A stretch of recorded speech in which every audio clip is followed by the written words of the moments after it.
Nakatakdang magbenta ng murang diesel ang Department of Energy or DOE sa pakikipag-ugnayan sa National Power Corporation or NPC na binili ng gobyerno upang makapag-supply ng tuloy-tuloy at abot-kayang kuryente sa mga missionary area at malalayong komunidad na pinaglilingkuran ng NPC Small Power Utilities Group.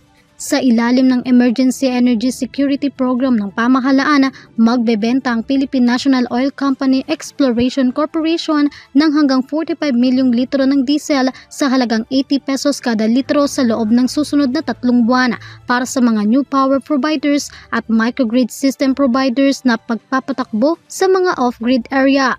Ayon sa DOE, layunin ng programa na matiyak ang tuloy-tuloy na operasyon ng mga planta ng kuryente sa mga lugar na nananatiling umaasa sa diesel-fired generation, lalo na sa mga isla at malalayong lalawigan na madalas makaranas ng kakulangan ng supply ng enerhiya.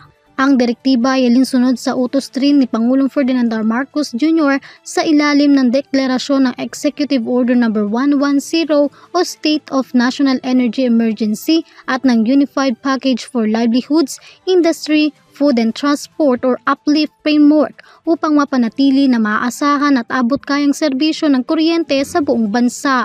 Kabilang sa mga inaasahang makikinabang sa programa ang mga lalawigan ng Mindoro, Marinduque, Romblon, Palawan, Catanduanes, Masbate at Siquijor.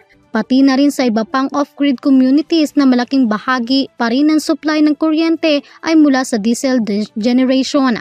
Inaasahang makatutulong ang subsidized diesel supply upang mabawasan ang epekto ng mataas na presyo ng langis at mapanatili ang mas matatag na serbisyo ng kuryente sa mga apektadong lugar.